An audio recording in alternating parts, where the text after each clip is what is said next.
Welcome back to RadioPalaciomagazine.com, speaking with Josh Butler, Executive Director of Housing Long Beach.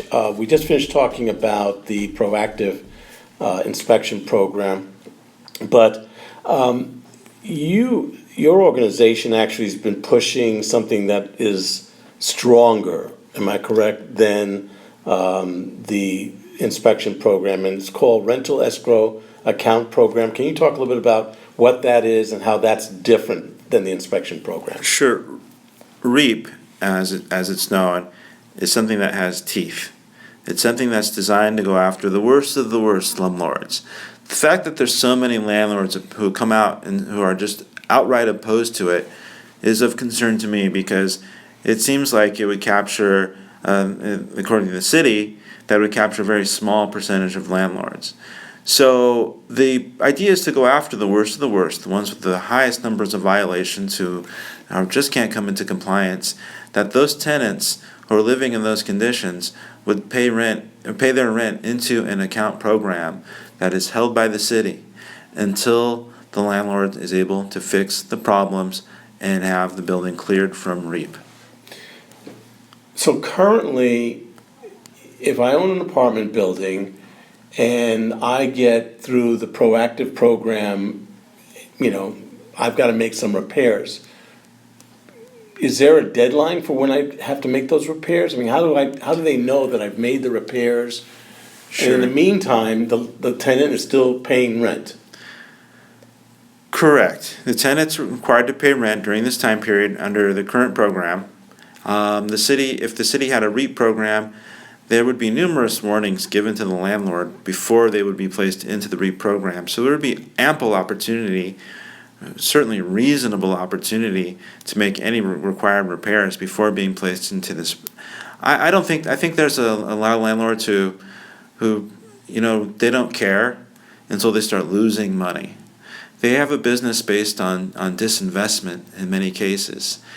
And that's not all landlords. I want to be very clear that we have many good landlords.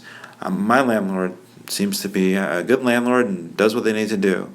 But we have a lot of bad actors out there, and we have a lot of bad actors, and I know this is counter to what many good landlords could even believe possible. But we have a lot of bad actors who have a business practice based on disinvestment. Explain that. What I mean by that is that they have a building, and they don't care if it falls into disrepair. They probably don't have that building is probably not owned in their personal name.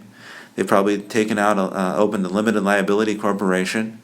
They have this building, and it's cheaper to let the building fall apart and maybe potentially even out of their hands by filing bankruptcy for the LLC. So it's really nothing on them. It doesn't make any sense. It doesn't make any, why make the repairs when you can just keep collecting as much rent as you can from folks who have bad credit, who probably are facing regular eviction. They'll get evicted. They'll owe all the back rent. So it's really quite a profitable game. I liken it to, for people who lived in Los Angeles for many years, I liken it to the old business practices of Donald Sterling. For many years, the Clippers were one of the most successfully financial teams. They made money because the payroll was so low. They made money. Right. So I liken it to those kind of business practices, and ironically, maybe not so, Mr. Sterling was a well-known slumlord. Yeah.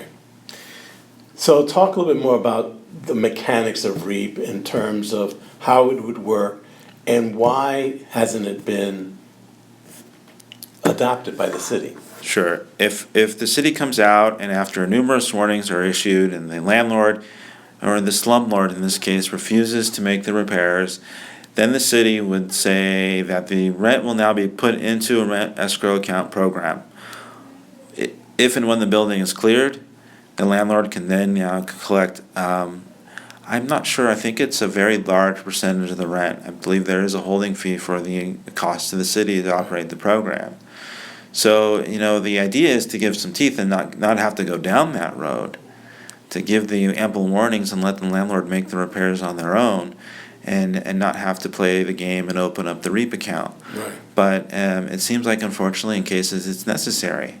When we have tenants that are living with rats, with fecal matter, with bed bugs, with broken windows, with holes in the ceiling, with non-working plumbing facilities. We need programs that have teeth to protect renters. Would this involve the courts in some kind of way? I mean, would the city have to go to court to do this? The city could go to court now. So the legal option, I think, is something that will always be on the table for the city. And part of the new PRIP program is to have slightly stronger enforcement mechanisms, and for landlords who are habitually being fined, that the prosecutor would take them on. Right. So So really, the only real difference between what currently exists and REAP is that there's, okay, a little extra teeth, as you said. Now you've got to, if you don't do this within a reasonable amount of time, we're gonna start getting the rent from the tenants as leverage, am I correct? Or is the rent gonna be used to make those repairs? no, the rent is used as the leverage. The threat of not being able to collect the rent is the teeth. Now, the PRIP program has a much broader scope, whereas REAP would have only focused on the worst of the worst. Now, mind you, it would have focused on the worst of the worst, yet apartment association and landlords came out as opposed to that. So now we have the PRIP program, and now they don't like the PRIP program. So sometimes you feel like you're in a game of whack-a-mole, where no matter what program you put up, landlord's not going to like it. They like the game where they can do whatever they want, whenever they want, with no limits. Yeah, it's interesting. Again, the Long Beach Business Journal article quoted, I believe it's the Pacific Foundation, which is a well-known,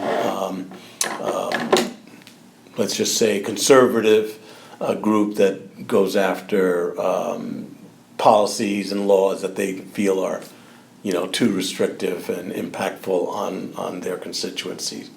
So we've got about 2.5 minutes left here. Let's talk about going forward. What is your organization doing, both in terms of, well, these recent attacks on the organization, but just in general to educate people about what's going on? Because I will tell you, the benefit of this recent controversy is that people are very mindful now of what's going on with renters. And a lot of people just, if you're a homeowner, although majority of the housing stock here is renters, right? Right, 58% of the city rents. The opposition has been quite vocal, quite inflammatory. Every time they say something, we see an increase in people signing our online petition. We see an increase in support from our social media. So whatever they're doing, thank you. You're helping us by raising the profile on this issue.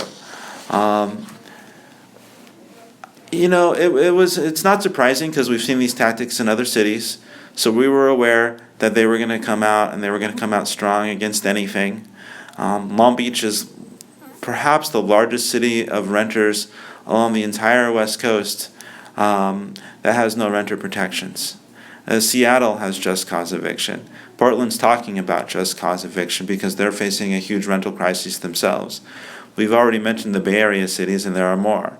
There are cities in Southern California, including Glendale, Los Angeles, and even San Diego, that have just cause eviction, yet Long Beach has somehow eluded that. And I think landlords like that, and they don't want that to change. Because why would you? When you can raise the rent as high as you want, and you can kick tenants out with no cause and no relocation assistance required, why would you want that to change? So we understand why they're holding on to this with an iron grip. What are the chances of this changing anytime soon? Well, we're very hopeful that this will change soon. Our city's in the grips of a rental housing crisis, with rents raising the fastest in the entire state of California, the second highest in the country, with tenants being displaced on a regular basis through the booming downtown growth. We need this to happen sooner than later. We need this to happen now. I want to thank you for taking the time to come and speak to us. You want if people want more information, tell them where to get it.